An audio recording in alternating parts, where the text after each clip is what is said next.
Yeah. All right, so those who didn't meet and drink with me last night, I am Paul Robbins Jr. I'm the communications chair for the Alaska Libertarian Party. The reason I'm up here speaking is to talk about media engagement and interview techniques. And why am I talking about that? Who the hell am I? So brief background. I started in public relations when I joined the Marines back in 2002. I did that for 12 years, everything from media relations to basic journalism and newspaper writing. When I got out of the Marines, I joined the Forest Service. I'm continuing to do that now. So I've been doing PR for approximately 19 years, going on 20. And the more I say that, the more old I feel. But almost 20 years of experience in that now. During that time, I got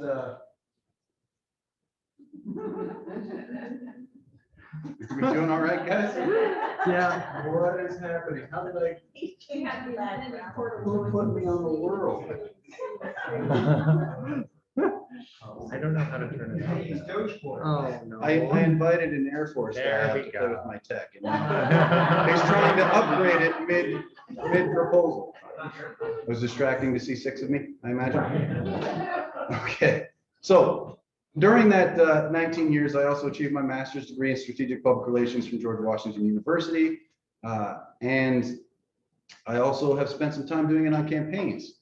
My first jump into libertarianism, especially on campaigns, was I worked for Laura Grindstaff McKinnon, fantastic woman, as her press release guy for the Larry Sharpe campaign in New York. And then I coordinated all of the media and a lot of the events with Alex Coker for the Joe Jorgensen campaign when she came through Alaska, and was able to get her a number of front pages and even some TV crews out when she was out playing hockey in Juneau. So that's my background and why I'm up here talking to you. So let's start with, how do I get the media to talk about me?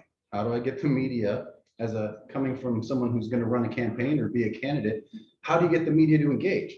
Well, the first one, Chrissy talked about a little bit, write press releases. They are absolutely free to put out. And well, that's kind of how newsrooms run. They have this one inbox, especially newspapers, but also TV stations, which is their news tips inbox. And you should also send it to reporters. And she mentioned a list that you can create yourself. I got you, don't worry about that. I have a list of Alaska media. If your campaign needs it, I'm gonna help you out with it. You can even just send me the press releases and I'll send them out for the party, as long as you're an endorsed candidate. We'll get to that later. But you send these press releases out and make sure that these press releases have some kind of tie. Almost nobody's going to run anything if I send out a press release saying, hey, I'm Paul Robbins, I'm running for school board, and I'm a libertarian. It's not going to make it out of the inbox. But if I send it out and I said, okay, in the next couple of months, the school board's going to be deciding how they are going to open and under what COVID rules. I'm running for school board and I'm a libertarian, and this is what I think about that. And this is how I would do it.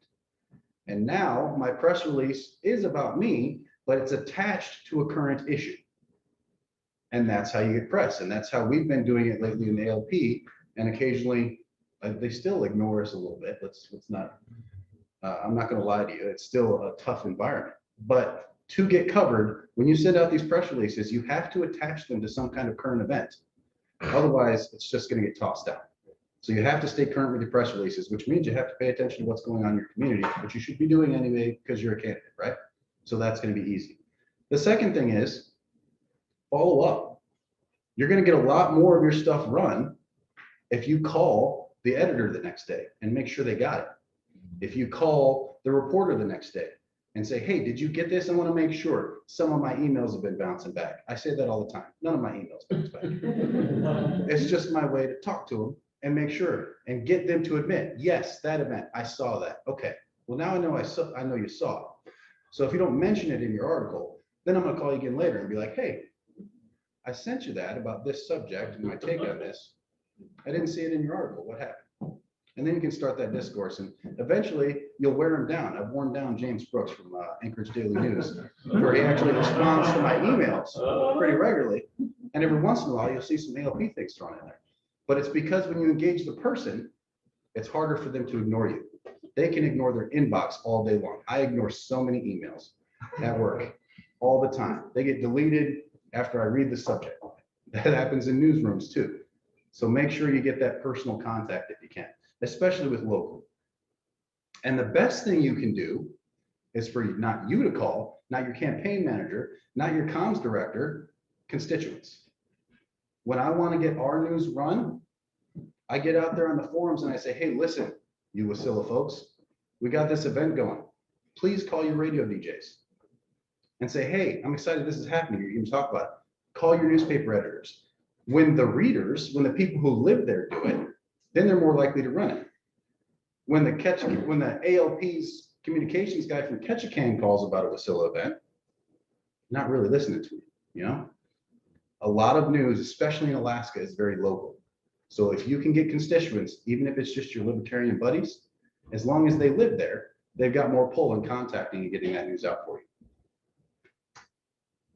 It's really easy for me down in Southeast to do this, a little harder up here, but targeting smaller markets is a great strategy too.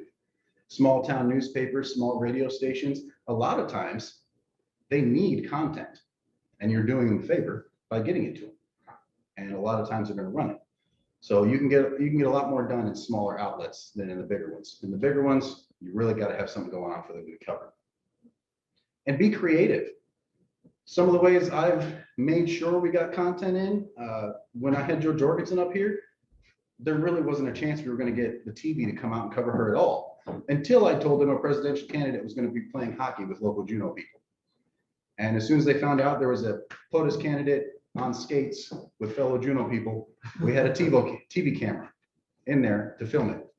And luckily, Joe didn't take any big spills or cross-check anybody or do anything negative. It turned out to be a pretty decent story, and it turned out well. Another one, I did a Joe Jorgensen sign waving in Ketchikan, and it made the front page of the paper. Not because of Joe, and not because we had all 7 of us out there waving signs, but because I had my son in that ridiculous blow-up dinosaur costume, wearing a Joe Jorgensen t-shirt and waving a sign. And because that was ridiculous and made for a good photo, Joe Jorgensen's on the front page. It's a little gimmicky, but got people to look at it, right? Starts a conversation. They at least had to write a cut line that mentioned presidential candidate Joe Jorgensen. Had to. So we got it, right? So that's some basics, but there's no, if there was a way to make sure that the media was going to cover you, then libertarians get a lot more coverage, right? There's no just one way. You got to be creative, you got to be persistent, and you got to be personal. And hopefully you can get other people to call on your behalf, because that's the best way to do it. Now, once you have them calling and wanting to interview you, now you got to prepare for it. Now's that big scary time where you're going to be in front of a giant microphone at a radio station or in front of a TV camera talking to a reporter. And that requires preparation if you want to be successful. It's not so much about that time. That time's short, goes by before you know it. And that's not the crucial time. The crucial time is your preparation for it. And one of the best prep you can do is, say KTU2 wants to come out and do an interview with us. I'm going to jump on their website and I'm going to watch the last 3 or 4 interviews that they've done with any kind of candidate. And I'm going to see what that reporter's like, how he or she frames questions, what questions they like to ask. And that's going to help prepare me. I'm also going to read all of their latest headlines and stories, because news is all about what? What's new? It's the first 3 letters. So that's what they're going to want to talk about. So be prepared to talk about those issues. So do your research about the reporter and about what they're doing. If I was going to go talk to Bert, I would watch his last 3 episodes before I went and talked to him. Wouldn't help that much because he doesn't script anything, but it would still be good to see his habits. Now let's talk a little bit. Oh, I skipped a few things. Hold on.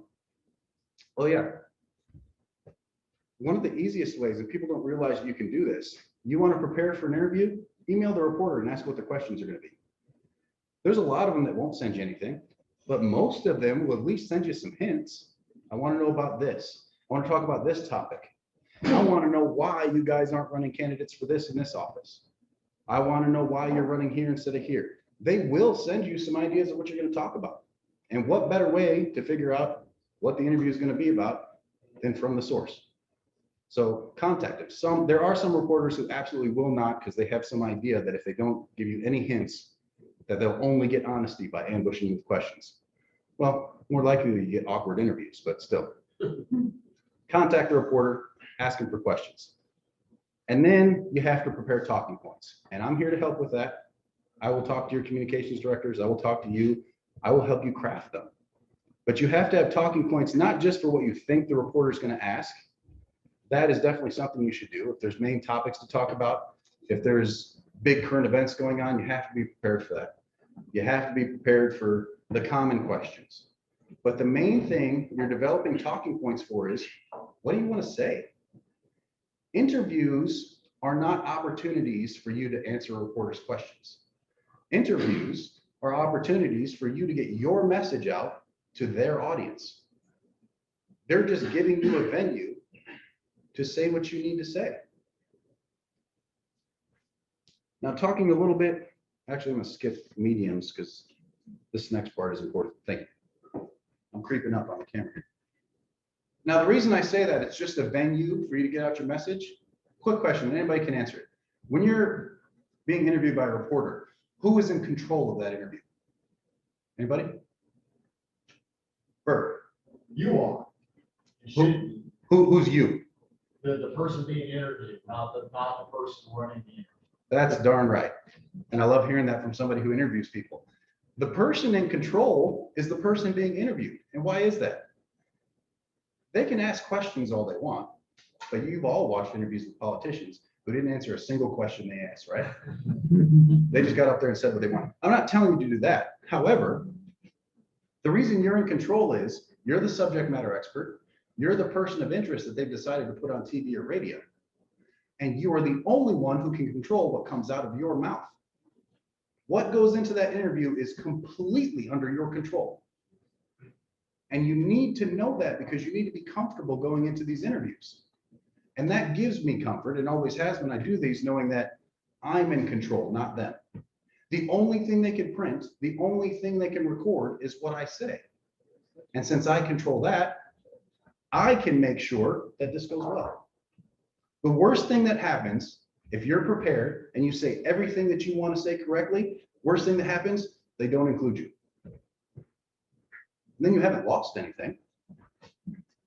But what most likely happens is they include at least some of what you wanted to say. And thousands, if not tens of thousands of people have now been introduced to you and your message. So if you take nothing else from this class, this discussion, take this. You are the one in control of the interviews. And take confidence in doing these interviews because of that.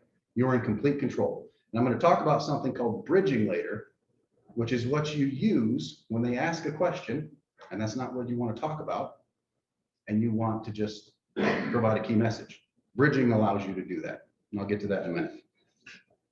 So different mediums. There's some keys to the different mediums. TV, extremely important. Chrissy talked about it. Your appearance is almost more important than what you say when it comes to TV. I love Vermin Supreme. He's a fantastic person, a wonderful liberty advocate, but there are certain situations and certain mediums on TV where there's going to be people who don't hear a word he says, because especially if they're not libertarian. Me, I hear every word he says because I love the man. But a non-libertarian might just sit there and go, boot. He's got a boot on his head, you know, especially if they haven't been introduced to us, you know. So as a candidate, you want to make sure if you're going on TV and sometimes on radio, if they're doing podcasts or things like that, make sure you're looking sharp. Make sure there's nothing on you that's going to distract from what you're trying to say, because you're up there to convey a message, and how you dress conveys a message. And I hear from a lot of people, hey, well, from a libertarian stance, it shouldn't matter how I look. I'm an individual and I should be able to dress how I want to dress. I agree, you should. But you're trying to convince people to put you in office. You're trying to convince others. If you were trying to convince 10,000 people that thought exactly like you, dress however you want. But you're trying to convince a whole lot of people that don't think at all like you to put you in an elected position. So you have to dress professionally when you step up in these TV interviews. And body language counts. You can't look like you don't want to be there. You can't, I have to fight my resting sergeant face when I'm talking to people, because apparently I always look like somebody pissed me off. I have to fight that. And that happened because I used to lead 21-year-old Marines. And if you've ever done that, you're always pissed off. They're idiots. I love them. Idiots. So you've got to make sure that when you're communicating, hand gestures matter. You know, don't get uncomfortable and do the Ricky Bobby, you know, when you're in the interview, keep them in your lap if you have to. But just be mindful of what's going on here so it doesn't distract from what you're saying. Radio is a little easier. A lot of times you don't have to worry about how you look, although the host will comment on it. If you come in a tank top and sandals, you know, he might mention it. It might steer the conversation to the way you're dressed instead of your policy. Okay, but radio is actually a great medium because it gives the audience this illusion of one-on-one, almost as if you're talking directly to them through the radio. It's a very personal medium and it's a great way to communicate. So I'm a fan of radio. When it comes to newspapers, the key in newspaper interviews is you have to be concise. They are going to use they will talk to you for 45 minutes and use 2 sentences in their article. It's not because what you said wasn't important, it's because they have a word count. And they have to tell the entire story in 400 words. And 2 sentences of your quote just took up 50 of them. So when you're answering questions for a newspaper, be very direct and very concise in what you're trying to do. And be very careful with new mediums, podcasts, things like that. It is so easy to think, well, I'm just on a Facebook Live. I'm just on Spike's podcast. I can let loose. Don't worry about it. You know. Don't get too comfortable because you are still presenting yourself in your image to potentially thousands of people. You still should be following the same rules. You're on camera. So you're presenting yourself to voters on every minute of that podcast. So remember that. Some do's when you're doing interviews. You talked about tone and body language and how important that is. And then one of the other things I really like to push into people is when the reporter gets done answering a question, you don't have this 2-second interval where you have to answer or it's weird. It's okay to pause. It's okay to look at like you're thinking about your answer. All of that is okay, even in TV, especially if it's not live. Even if it's live, you can take a couple of seconds and think about it and look like you're actually a thoughtful person. That's a good thing, rather than just sprouting off something that may be incorrect. And if it's not recorded, then that dead space means nothing. So take a second and form your answer before you respond. And make sure you're hitting the messages you want to hit. Don't ramble. You're not having a conversation at the bar with a friend. Get out the messages that you want the people to hear. Be concise. I've talked about that before. Don't exaggerate. And it's okay not to know. Just because you're a candidate doesn't mean you have to pretend to be an all-knowing individual. A lot of times you can say, you know what, that's a great question. That's something I have to look into. And that's something I'm going to have to confer with some experts on because that's not my field. What's a LUFO? Hmm? What's a LUFO? We're not going to talk about that trap. All right. Another important thing, when you're talking to the media, there's not a single second you're around them. I don't care if the interview's been over and you decided to go out to the bar. There's not a single thing you say that is off the record with them. You finish the hour-long interview, you're all done. You say, hey, Mike, let's go get a drink. Great. Everything you say in that interview will be used in that article. So don't let your guard down. Okay? You are always on the clock when it's around the media. Talked about bridging earlier. Bridging is a very important skill when you're doing interviews because you're going to be asked questions all the time that are not in the area that you want to answer. And you don't have to bridge every time. Sometimes you can go off on a different subject if you're comfortable with them and talk about it. But if you want to get to something else, especially if they phrase the question poorly, that's another thing. Don't repeat phrases in a reporter's question. It's kind of a trap. So if they lead with, so the Libertarian Party typically loses elections. And I'm wondering why you guys lose so much.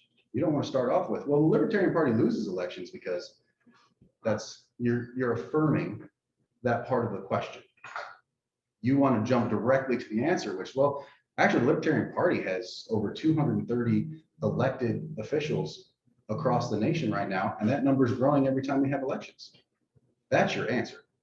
The question's a cue, but you don't have to use any of them. And then if you want to bridge to something else, there's things like, well, the issue we're facing is, and then you talk about an issue you'd like to talk about, or what I'd like people to know. Because they'll say something about, well, I think this ballot measure 2 is just a Democrat plot to make this state blue. And if you look at ranked choice voting, all it do is elect Democrats. It's not a lot you can do with that, right? That's a weird rambling question, not something you're gonna really be able to respond to and functionally get out a key message. So you just transition to, I think what's important to your viewers is that they now can vote for who they want without fear of that lesser evil getting elected.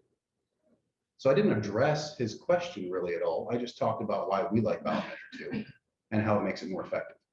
So that's what bridging is. All it is just taking kind of a general statement. I don't want to speculate on that question, or I don't want to speculate on that scenario, but I will tell you that, over criminalization is a problem in Alaska, and we really need to stop enforcing these drug laws. So those are bridging techniques that you need to use in interviews to make sure you get to your key messages. Some don'ts before we wrap up here. Don't make shit up.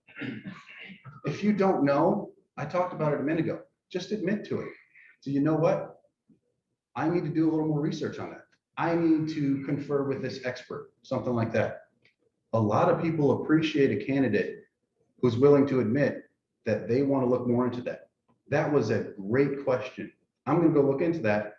Please give me your email so I can give you an answer. And you can even tell that to reporters. I do it all the time in my force. They'll ask me questions I have no clue the answer to. I'll be like, you know what? I'll email you tomorrow. I'll go find that out and I will send it to you so you can share it with your viewers on the show. And they're fine with it. They have no problem with it. Never say no comment. This is an especially big thing in the government because it just means we're hiding something, right? It also means you're hiding something to most people if you say no comment. Or it means my opinion on this is so bad I don't want to say anything. So don't use no comment. Don't lie. They're going to catch you. Somewhere in the campaign, if you BS, if you lie, they're going to catch you. And it's just not worth it. And then the rest of your campaign is all about that lie instead of your message.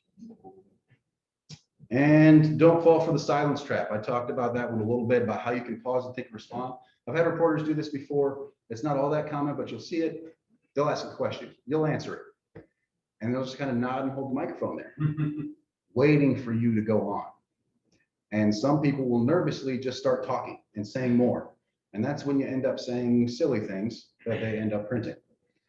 If you end up in that silence trap, the only thing you say after that is, did you have another question? Put it back in their court. All right. I tried to do that a little quick so we save some time. I don't know where we are in time, but what questions do we have about engaging the media or interviews?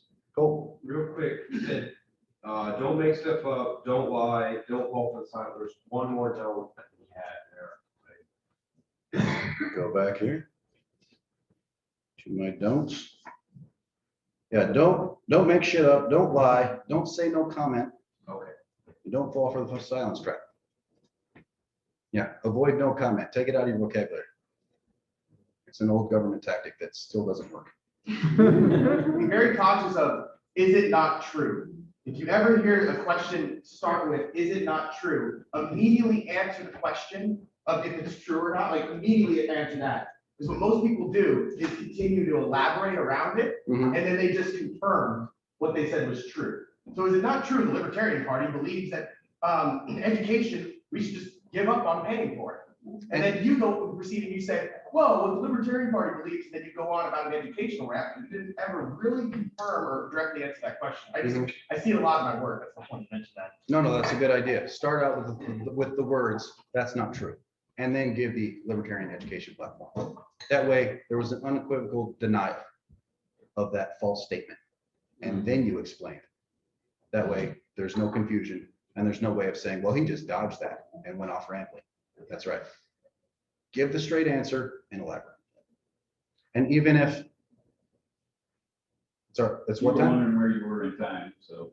Oh, I am way early. Fantastic. More questions? Okay, that was a good question.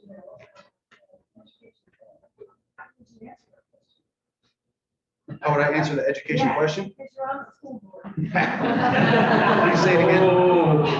So is it not true that the Libertarian Party doesn't believe in paying for education.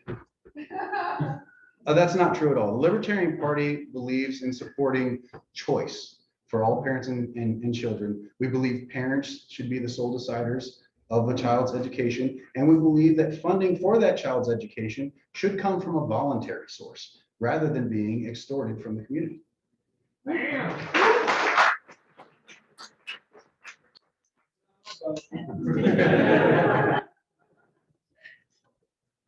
Any other questions on media interviews, techniques?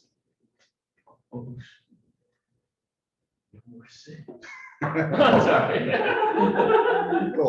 So, in 2016, Trump kind of took a really hostile and disruptive approach toward the media, and he already had a spotlight on him and he had fame. So I was just wondering, have any libertarians had success with that, or is if we acted like that, would we just get so swept under the rug for not playing the game at all? That's a great question. One of the reasons Trump was able to be successful at that was that he was riling up a particular Republican base that felt it was being ignored, for one. For two, he had all the money in the world to run ads, so he didn't really have to rely on the media, although it ended up being great for him because the more he said inflammatory trash, the more they focused on him in his Twitter account. So do I believe that would work out for a libertarian candidate? Absolutely not. Especially on a national stage. If you see the blackout that we get, I worked hard to try and get Joe some national attention. We shit up here in Alaska. Every trick I could pull out, we got nothing. They don't have an incentive to cover us. He was the head of the Republican Party. He was raising tens of millions of dollars, and they were supporting him nationwide. They have reasons to cover him. We have to earn coverage. They're just getting it, right? So, because we have candidates like that. We have libertarians out there that just say outlandish trash all the time. And you don't see them in the national news, occasionally, but not in any way that's bringing us votes, and not in any way that's growing the party. You might bring in some people that like that kind of inflammatory language, but is that good for the long-term future of the party? I don't think so. You had mentioned that the media doesn't really have incentive to cover libertarians. Mhm. What could we do to give them that incentive? What would that take? Some of the things I talked about earlier, you just have to make yourself relevant and you have to be persistent. And it starts locally. Okay, you're going to see a lot of talk from us here in the board about how we're very much going to focus on city council, assembly, state house, state senate, because we can be relevant there. We're relevant everywhere with our ideology. Don't get me wrong. I think we're relevant in absolutely every conversation, but we will get into the media conversations because we can talk about how our ideology will be effective here on a local level. I get people talking all the time, going back to me being an elected school board member. People are so proud of Ketchikan. We had our kids in school full-time in front of teachers every single day this year, except for a couple of 24-hour periods where we had a couple of cases. We got everybody out of school for virtual for a day. We cleaned the place. We got the butts right back in. So we had a real school year this year. And it was an excellent way for me to bring libertarian ideals into management of our school district. And what I mean by that is I made sure that all the parents that were jumping up and down at meetings all through the summers we were planning, they were the ones who decided. They were the ones who decided that we were going to be in school. And the district better figure out how to do it. And that happened all over the nation, right? In every state, you had parents clamoring, jumping up and down, for their kids' mental health, their social emotional health, for their education, get them back in school. The data showing the kids aren't really getting it. Why are they not in school? But still, districts across the nation, most of them ignored it and stayed virtual. But here we were able to show parents' choice, the libertarian approach to schooling was effective. Our kids are better off than most districts in the nation. And guess what? None of them got sick. So libertarianism in practice. There's some Republicans on the board that took credit too, but we're working on that. Mr. Gonzalez joined. Welcome, Mr. Gonzalez. Thank you for coming back. I was just going to mention that, add on to that, you mentioned some great outlets to think about, definitely look if you're doing anything that is bigger than local. You definitely want to reach out to the rural news outlets because they're always looking for news. Alaska Native News picks up every single thing that I send to it. And what's cool is if they pick it up, the others will see it through their syndication and go, why didn't I cover this? And then they'll want to pick it up. So by hitting those smaller outlets, it helps with pickup. Also, local interest shows. That's one thing that a lot of people forget about. I say they forget about it because I see all the show pitches. Local interest shows, Hometown Alaska, Talk Alaska, Alaska Insight, Outdoor Explorer, all the various talk shows. If you go to them from the perspective of, here's a need that everybody's talking about, think about what the biggest buzz issues are, and here's the libertarian solution, and I want to open dialogue about this solution and pitch that. And they are interested in dialogue as long as you are open to, hey, I'm not just trying to pitch my perspective. It'd be great if we had people from both sides of the conversation discuss this issue. And I find that when you have specific challenge points like that, they're more likely to engage. So if you say, hey, I have a solution to what everybody's struggling with the mask mandate, right? Mhm. Well, if you really think you have a good libertarian solution for it, tell them and then encourage them to invite somebody from the opposing side of the conversation. They're looking for content. They don't want to just give you a free plug. And that's the key. You know, if they don't want to talk about you, they want to use your topics in order to find other relevant audiences. So They also like conflict, so inviting that Yes, other party conflict. member is important. So that's a great thing. And to add on to what you're talking about, what can we make ourselves relevant statewide? You have to put in the work and become part of the issue. All right. The news isn't just going to pick up and say, hey, I got this libertarian ideal that thinks it applies to this. So a solution is important, but what's even better is recently we've got Senator Mike Shower who's emailing the Alaska Libertarian Party asking us to readdress our official testimony. We put in official testimony on his SB 39 in opposition to his election changes with a long list of why we thought that they were either pointless or limited people's voting rights for no need. So we had a long list, and he came back in an email a couple of days ago and said, hey, listen, I made all kinds of adjustments and I think I've addressed most of what you have concerned. I'd like you to readdress it. And now we're back in the conversation. So we're going to answer Senator Shower after we have some time to review it. It came a couple of days ago, so we're going to do it next week. So we're going to answer him. But the reason I mention that is because the fact that we're interacting with Senator Shower and have official testimony in, because of that, they actually put our stance in the recent Anchorage Daily News article about the roundup of election laws that are going through in Alaska. They wouldn't put that in if I just sent them, hey, this is libertarian ideas. This is what we think about it. If I just sent that to the media, thanks. Why does that matter?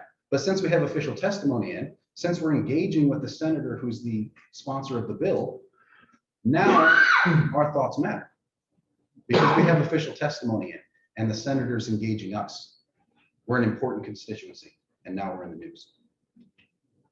Hey, Spike. Hey, long time fan. I had a question about, I think you would address this earlier about what happens when you're doing a media interview that may not be a friendly media interview and where they're trying to kind of guide you towards or away from what your actual policies are or what you're running on for that specific race. So they might try to drag you into some kind of national argument or statewide argument that really doesn't apply in any real way to your race for a local race. And so, you know, how you then turn around and guide it back to what you're talking about and do so in a way to make it clear to them, I have no interest in playing your games.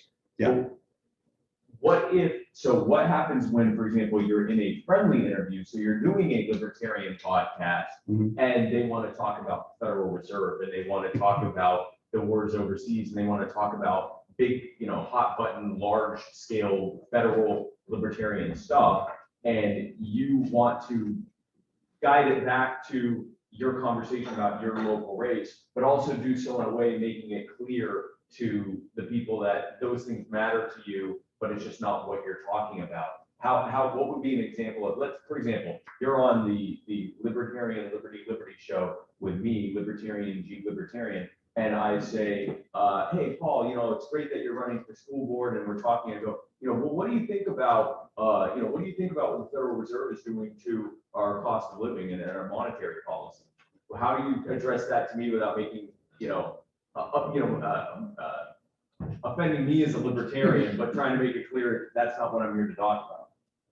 So that's a great question. And I wouldn't approach the two dynamics differently at all. Okay. I would have a very similar approach to transition both of them.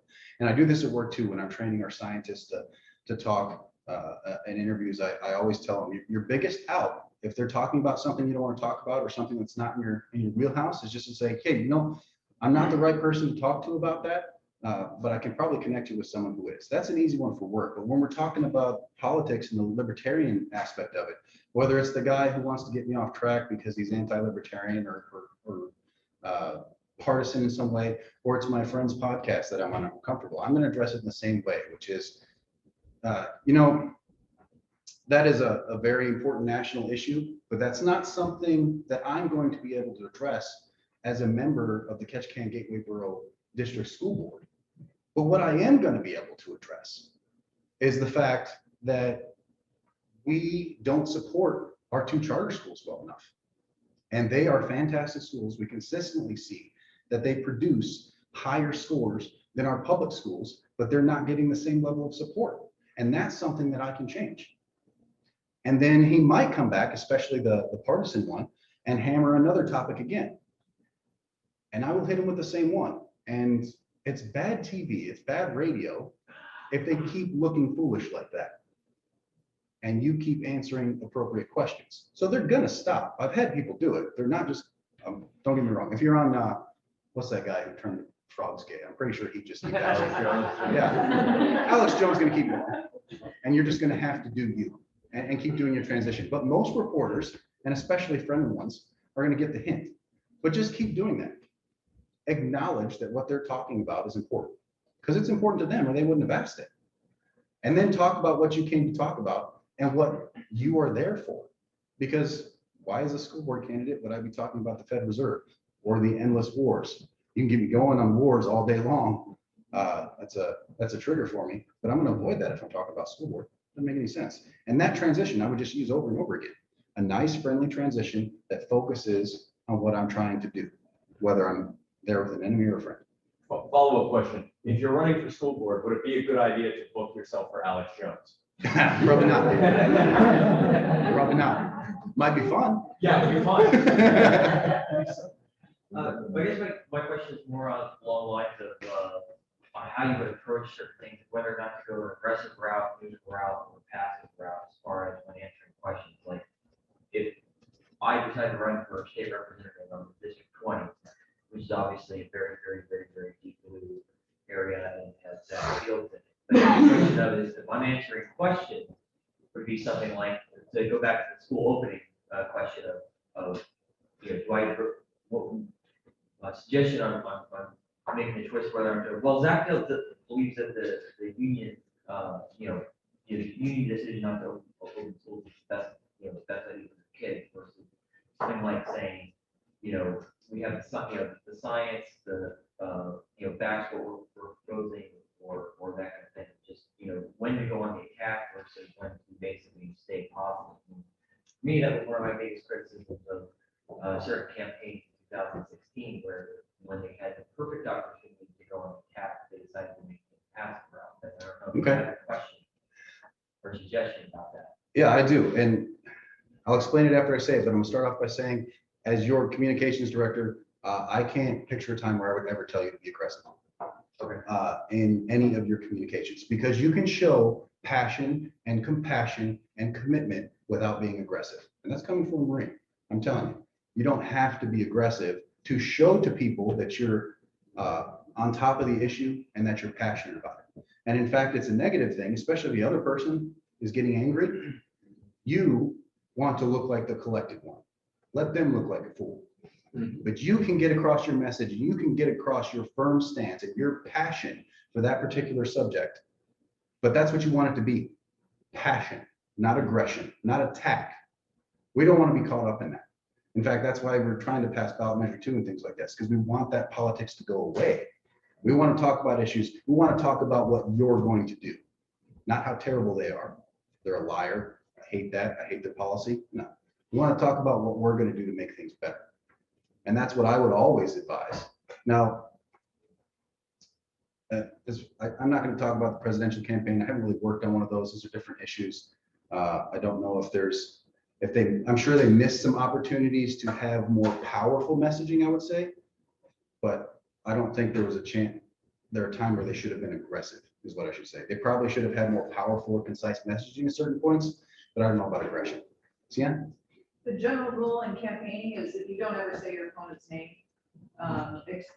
they're called your opponent. You don't say their name, because if you're doing an interview and Zach Fields does this, and well, Zach thinks this, well, Zach does that. You mentioned Zach's name and gave him PR 6 times in the conversation, but your name didn't get better. Fantastic. I want my opponent to say my name all the time. Absolutely. Always. If they're talking about me during their interviews, fantastic. Yeah, I just recommend help them understand with confidence. In other words, in a friendly yet, solid way. And let's admit it, libertarian principles. We know that we have no lack of confidence in those ideas. And it's just helping them understand that without being aggressive or passive, just, kind of helping them out with that. So. Confident and passionate. That's the way to be. Okay, we're the last 2 and then we're gonna rotate to lunch. What's up, Bert? As media, I would take what you said about school choice and I would re-say it back to you using different words to make it look like you don't care about public schools, that you would rather have charter schools be better funded because they're producing a better outcome. How do you feel about that? I would love for you to do that, Bert, because that gives me an opportunity to talk about how all of these schools should be supported. There's nothing more important that a community does than to educate its children. That's the future of a community. I don't want any of our schools to be underfunded. I don't want any of our schools to be underperforming. I want to make sure that we're allocating our resources to get the best possible education for our kids. And that's not happening right now. So it's not a matter of public versus charter. It's a matter of priorities. It's a matter of efficiency, and it's a matter of doing the job correctly. And we're not doing that right now. You just did exactly what should have been done, which is responded back to me trying to twist your words. More often than not, when I find myself in an interview, I will not be challenged on what I just rephrased for you. Yeah, absolutely. Don't go into mudslinging. Right.